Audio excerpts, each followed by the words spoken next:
Hello besties! If you haven't seen the title of this video, we are reading romance books. And the fun little twist I wanted to put on this was I wanted to see which romance book makes me feel the most happy. I kind of came up with this when I started The Shippers last night, which is our first book we'll be reading. And Catherine Center has this author's note, and she basically is explaining why romance books has an effect on our kind of overall mood and why love boosts your mood and makes you happier and all of that kind of stuff. I'm not wording it anywhere near as beautifully as she did, but I think you guys get the picture. Like, I feel like if you read a good book, you read a good romance book, you can feel like you've just drank a shot of espresso. So to hopefully improve my mood, we are reading The Shippers by Catherine Center. I just told you guys this, but we have to do a little introduction for the book. I am currently 31 pages in, and I had a very hard time putting this book down last night. It was getting very late, and all I wanted to do was continue reading it because Catherine is one of my favorite authors, if not my favorite author of all time. She just has the best romance books, and her banter is so good, and I feel like the pacings of her book is always good. I just feel like each of her characters are very unique, and I never know what to expect, but I always expect a very good, fun time. So in The Shippers, we were following JoJo and Cooper, her childhood best friend, and she's in the middle of a wedding. And I can tell you guys this because it literally says it in the blurb that she basically cancels the wedding. It's because Cooper comes, and she was already getting jitters, and he literally comes in, and all of a sudden she's like, I don't want to go through with this. Like, what the heck? I don't want to say anything more because I feel like I'm gonna mess up and say something that I shouldn't, so I'm just gonna read the blurb. It says she wants him to help her woo someone else. Genius, foolproof, can't go wrong. After a lifetime of being bad at love, JoJo Burton vows to solve her intimacy issues once and for all at her sister's destination wedding on a cruise ship. Armed with pop psychology, she diagnoses herself with a fixation on a neighborhood guy who was her first crush and first kiss, and who just happens to be a newly divorced wedding guest. Determined to woo him for closure, she ropes in her childhood best friend, Cooper Watts, as her wingman. Cooper, who RSVP'd no, but showed up anyway. Cooper, who moved to London without a word 4 years ago. Cooper, who broke her heart. Shipboard antics abound in this witty, heart-tugging, childhood friends to lovers romance as JoJo and Cooper team up, fake flirt, slow dance, share a cabin, sing duets, get jealous, answer long-held questions, and finally, at last, discover truths about each other that will change everything. I'm so excited. I had no idea about the kind of change of scenery with the destination wedding, and it being on a cruise ship is so much fun. I am absolutely begging my parents to go on another cruise. We got to go on a cruise last summer, and it was like the best experience of my life. And I feel like with that kind of not new knowledge, but that new experience and kind of having the feel of what it was like to be on a cruise will really help me enjoy this book. Catherine Center is my girl. I feel like any book that you read of hers, like, you can expect a good time. And my prediction for how many coffee cups I think is going to get is a 5, if not a 4.5. The reason why I say 4.5 is because the way she wrote the author's note in the beginning of the book, she kind of gave, like, it wasn't like a spoiler. I could say it because she says it anyways at the very beginning of the book. She says the couple gets together at the end, so they're gonna go through some tough things, but in the end, they're gonna get together. So if she feels like the need to say that, I'm like, this might be a different vibe than her other ones. There's a possibility that it starts out like really lighthearted, and then we move into like tougher topics, and then we kind of come out of that and end on a good note. So I'm interested to see. I am usually a person who takes off the dust cover, so I actually would like to see what it looks like. Are we seeing what I'm seeing? That is stunning. It's like watercolor waves, which gives off the cruise ship vibes that we're gonna be getting. I love it. And wait, how am I always doing this? Oh my gosh, that's so funny. And I am in the middle of reading Project Hail Mary as well, so I kind of feel like I'm on theme today because the cover I have for Project Hail Mary is yellow. This is yellow, and I have blue jeans on. I mean, almost all jeans are blue, but they can be other colors. I've seen other colors. It could be like gray jeans or whitewashed jeans. I mean, I'm not the same color blue, but we get the vibe. I've got the blue and yellow, and I feel very on theme. I have a new Elsie Silver book and Carly Fortune book to get to after this, so I feel like I'm like prepped and ready, and I think it's time that we drink some coffee in a form of a book.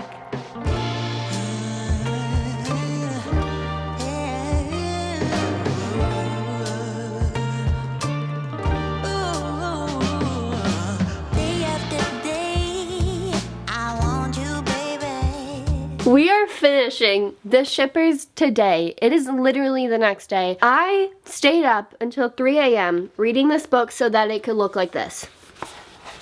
This isn't the portion we need to read. No. This is the portion that we have left. I read over 200 pages of this book in one day because it is that good. Like, this story is addicting, and I feel like this has to be my favorite Catherine Center book. Like, Cooper is the new love of my life. I actually know there is a book, and I can't remember which one it is. Actually, yes, I do. I'm pretty sure the love of my afterlife, I think his name is Cooper as well. I'm not completely certain. It is. I'm apparently in love with two different Coopers now, and both of them are people I would definitely marry if they were real. It's funny reading from Joey's point of view, JoJo. She is oblivious. I feel like she's so, like, I love her to pieces. Like, she feels not the most like me out of all of her characters, but she kind of has a lot of traits that I feel like I relate to. But when it comes to her point of view, I feel like because she's so set on things, and I get like this too, where it's like she is so set on what she wants that sometimes she doesn't take a step back to really realize that she's not going after the thing that she really should be going after. And the fact that her character is kind of aware of like her problem, but then there's pieces of it that she's like not aware of, kind of makes it really interesting to see her kind of diagnose herself and her sister, who I love. She's very fun, Ashley. But there is a real propeller to the story that really just pushes you through the story. The fact that not only are you like following the romance on JoJo and Cooper's side, kind of seeing their relationship evolve and then figuring some things out and seeing the hints of how much like he really cares for her, and then JoJo going through the waves of figuring out how she really feels, but then you're also getting that propeller from her having only 8 days on the cruise ship. Makes it really, really fun because you know the set amount of time that she has, so she has to get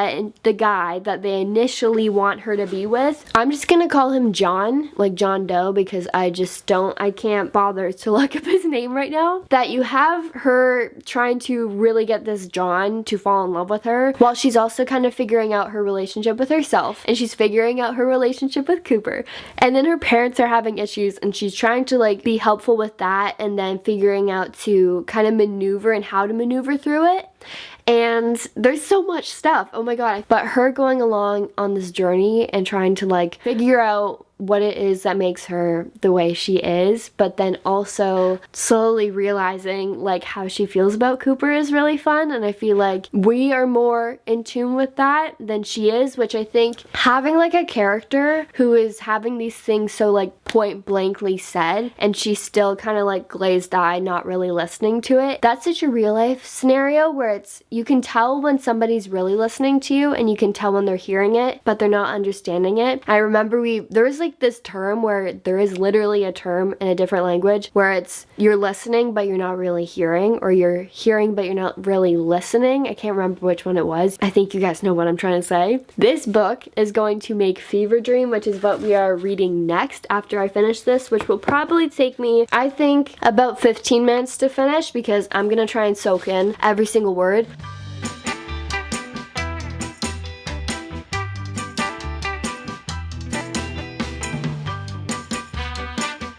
A perfect ending to a perfect book. I am actually really sad that I'm done with The Shippers because it was just that good, and I think I'm gonna get straight to the point and just say the espresso rating, because this was 5 cups of coffee. I had moments where I was looking at the fake camera and I was making faces like I was literally becoming Jim from The Office, because I kept going, instead of doing the normal thing, which is to continue reading the book, I was having to take a moment. I don't think there is anything more I can say that I didn't say yesterday. It is just so fun. It's so cutesy. It is completely clean, and I absolutely adore this for that, because I think it has to be one of my top 3 romances of all time. So 5 cups of coffee, like I said, I feel like we could even bump it up to 6 if we wanted to, because I do not know if another book could beat this one, but Fever Dream is going to have to try, because she is next. This is an entire new series, and I think she's calling it, what is she calling it? The Emerald Lake series, and I'm very excited for it because the first book follows Theo's sister, which is from the Chestnut Spring series, and that's the final book. Theo's book is the final book of the series, and I honestly think it has to be one of my favorites. I love Winter, and I love Theo, and I love them together, and I think their story is just like so cute. So, professional bull rider Emmett Bush is not looking for love. He's looking for a paycheck to save his family's farm. So when he agrees to be the leading man on a hot new reality dating show, Romance Ranch, he's already decided it's one big performance. Until Julia Silva walks onto his property. Smart, snarky, beautiful, and off limits in more ways than one. As the location consultant on set and the little sister of his most bitter professional rival, she's the last woman who should pique his interest. Julia has been warned about Emmett. She knows better than to fall for his cocky swagger, broad shoulders, and smoldering good looks. Plus, she's sworn off relationships. But as Julia and Emmett work together, mutual distaste grows into an unexpected connection and then something more. Soon they find themselves searching for excuses to spend time together, out of reach of the cameras, knowing glances, stolen kisses, secret rendezvous.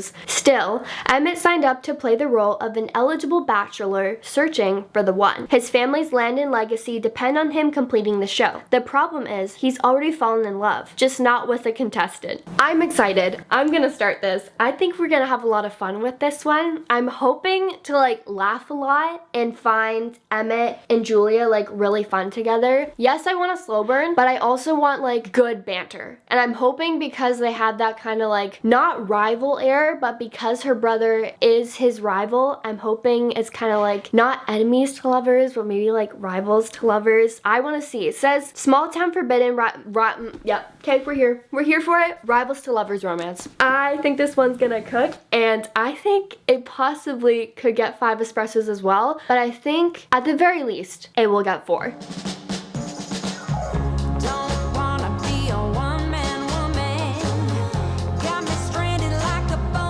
I'm officially 79 pages into Fever Dream. I am trying to love this book, and I really do like the characters. I like Julia, and Emmett's growing on me. Like, he wasn't a character, he wasn't a guy that I was immediately like drawn to. He has like some really great qualities that I think as I get further into the story, I think I'm really gonna start to love him. But what I'm feeling right now is like that he's a guy who's very closed off, and the way that Elsie writes it makes him feel like he's putting up that kind of shield right now. So I haven't got a clear read on him, and I think that's the one thing that's keeping me from being absolutely obsessed with this book. It's interesting coming off of The Shippers, because The Shippers is very much rom-com-y vibes, and I think Catherine Center always does a really great job at balancing the romance and the comedy, where Elsie Silver's books are pure romance. Yes, they have some fun moments. Yes, they have some like haha moments where it is the comedy aspect, and I'm not saying they're not funny, but there's definitely a different vibe going on in this book, because The Shippers does deal with quite a few different heavier topics, especially with the different characters. But with this book, with Fever Dream, there's something that's gone on in Julia's past, which I love that we have Emmett and Julia have like an established relationship before, and we kind of slowly get to see how they are evolving that and how they interact with each other in the present based off this memory. I have trust in Elsie that is gonna get better and that they're going to work through kind of like their issues, and I don't want to say like, oh, they're gonna work through them and they're completely fine. Like, it's not something that she can just like fix and let go of, but the fact that I feel like because you can tell that both characters have something that they need to kind of, I feel like, talk about, like bring to light, and then it'll make that weight feel like a little less heavy, that if they just talk about it with each other, that I feel like like I think the book itself, like the attitude in the book will change and we'll feel that shift. So I'm hoping that very soon I will start like smiling and giggling. But after having just finished The Shippers, I was giggling the entire time. Like Catherine is so funny, like to the point where I'm jealous of how funny she is. And then this book has just such a different mood. So right now, if I was going to give it a coffee rating, if I was gonna give an espresso rating, I would probably give it about a 2.75, but that's not a very good guesstimate because I haven't even given it like 25% of the way to give it a chance. So I'm not hating on it, I promise you guys. I actually think this might turn out to be one of my favorite Elsie Silver books. I just think the writing's really good. All I need to do is sit down and really give it a chance. I'm hoping, my goal is to make it halfway through today. That would be really good to achieve today. We are going to the bookstore right now. I'm going to pick up Annabelle Monaghan's new book. I think it's Dolly All the Time. I am so excited for that book. I discovered Annabelle's books last year and I've read every single one except for Nora Goes Off Script. I have to order it online because they never have it in stores. So I'm excited to read her book. So I'm hoping Fever Dream picks up and we can get through this really fast. I'd love to have this done within the next 2 days. If it slows down and if I find myself kind of getting into a slump where the reading and picking up the book is getting a little sticky for me, I think I'm gonna switch over to Annabelle's book first and then I'm going to come back to Fever Dream. But I'm just so excited for Dolly All the Time. So I think that if I think in my head, like when we finish Fever Dream, we can read Annabelle's new book, I think that's gonna motivate me.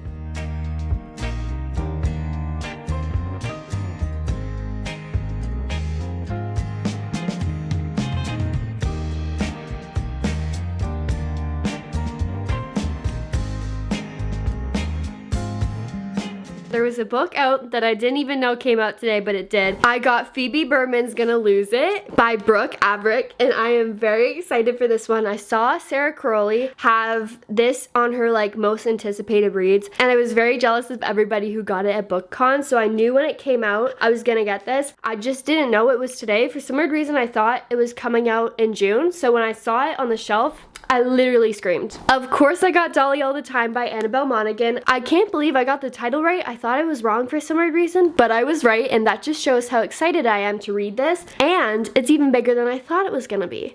And then last but not least, I got an unexpected book. This is Beth is Dead by Katie Burnett, and this is a debut book. It is actually a retelling of Little Women, and I'm very excited to read it. It's a YA book, so I love a good like teen mystery. I love a good teen drama. Basically anything YA, sign me up. I honestly think this book is gonna be really good because Stephanie Garber gave it a review, and there's nobody I trust more to give a review for a debut book and tell me to read it, especially since she says it's a book you won't want to say goodbye to. I think I'm ready for this one. It's not a romance, but I'm gonna try and see on Goodreads if there's like even a little bit of it in there because I'm so excited to read this. I would love to read it in this video and not have to think up another video, maybe like reading pink books. Wait, I might do that. I've done that before, but I think we're gonna have to do it again.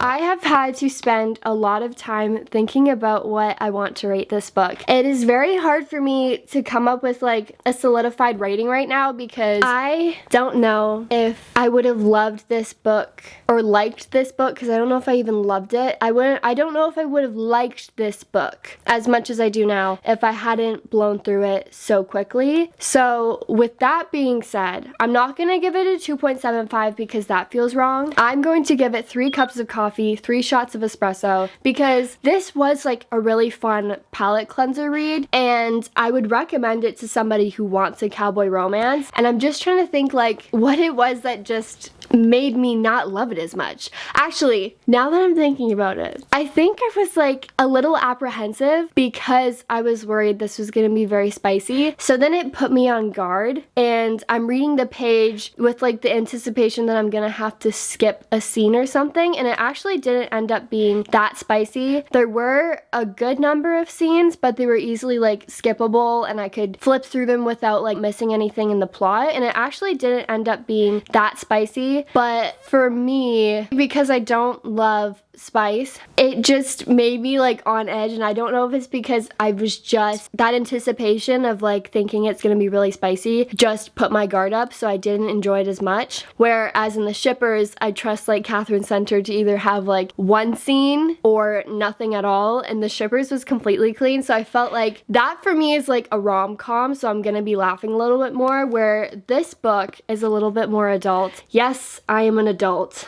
but this one's like more serious, so I feel like the 3 is an appropriate rating because it's not meant to be this laugh out loud book. So that being said, I might give it a little bit of a different star rating, maybe like a 3.75 for a star rating, but for my coffee, for my espresso rating, we are going to give it a solid 3. So I think she did very well. I'm happy to have another book done. She was a good solid read, and I love this cover to death. It's just perfect. Now we are moving on to Dolly All the Time.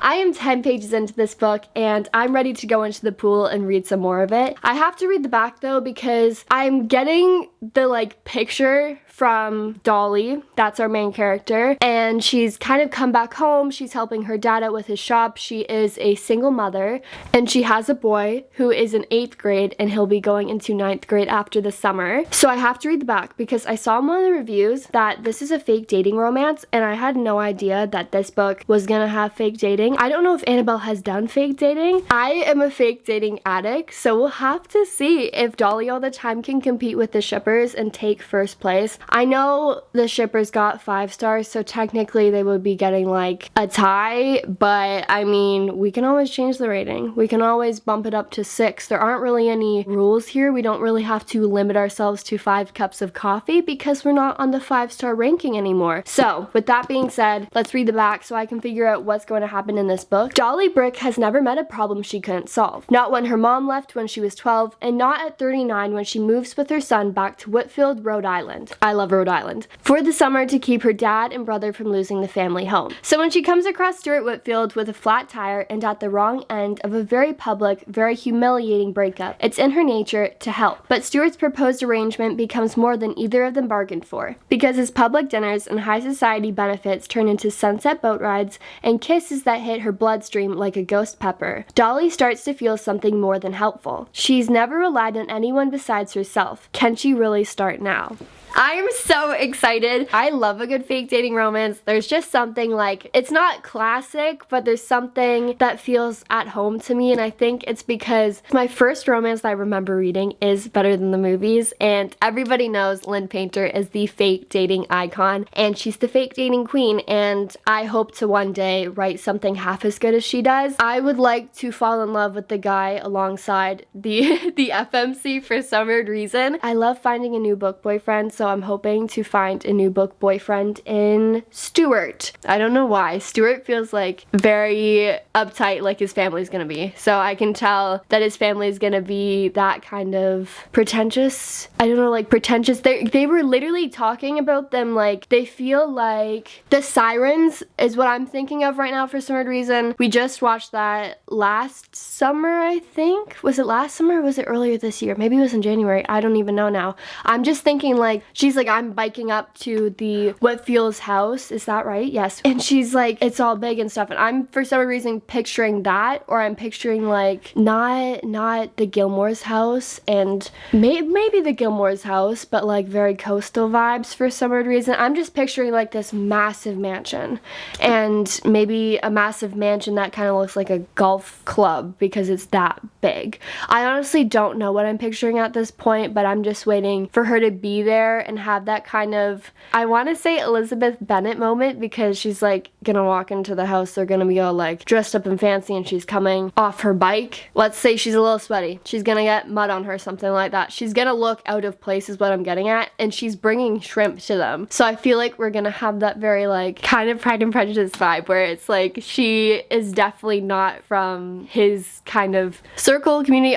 Guys, I haven't had my matcha yet, you can tell probably, but what I'm trying to get at is there's gonna be a very big difference between where they stand in their society, and I'm interested to see this breakup. I think the breakup could be a very interesting scene, and if that makes me laugh, and if that's how the book starts out, I feel like we will have a very good start, and that's good news. If it starts off with me laughing, then I feel like the rest of the book only gets better.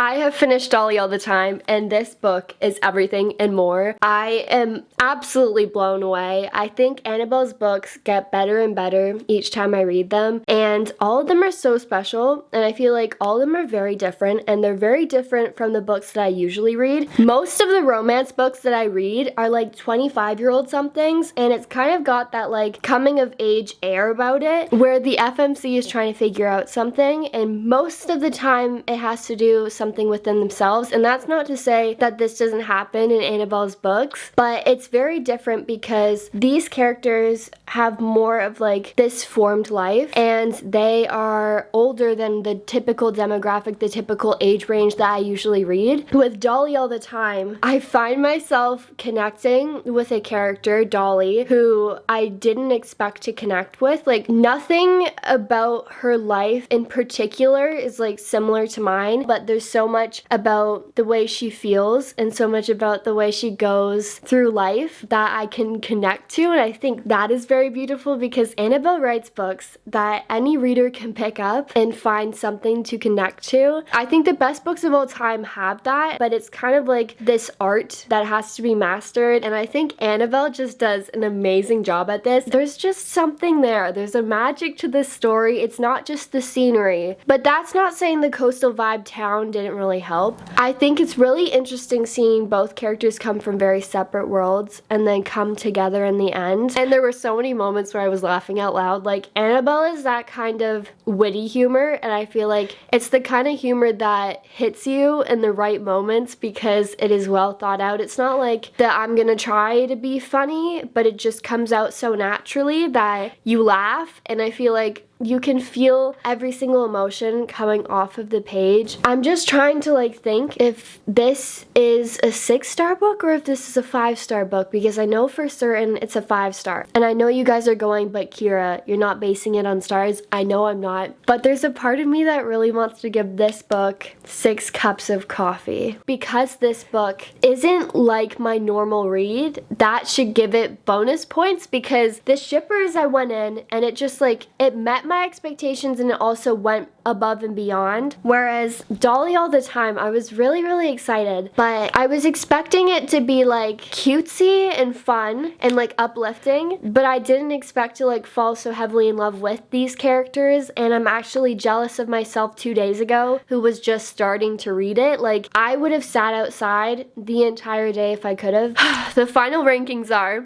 Dolly All the Time in first spot because she just makes me smile even by thinking of her. Then we have the shippers, very close second place, and I wish I could read this book for the first time because it was so cute, and I definitely recommend you pick up this book. And then in third place we have Fever Dream by Elsie Silver. Well, now that we are done reading all of the books, I feel very uplifted and very hopeful and so giddy because these books really did improve my mood. I feel like I have serotonin coursing through my veins right now. So thank you so much for watching. Keep slaying. I love you so much. And a little hint, for our next video we're going to be reading Pink books, and this is the first book of the video. I am so excited, so hopefully I'll see you in the next one. Bye-bye.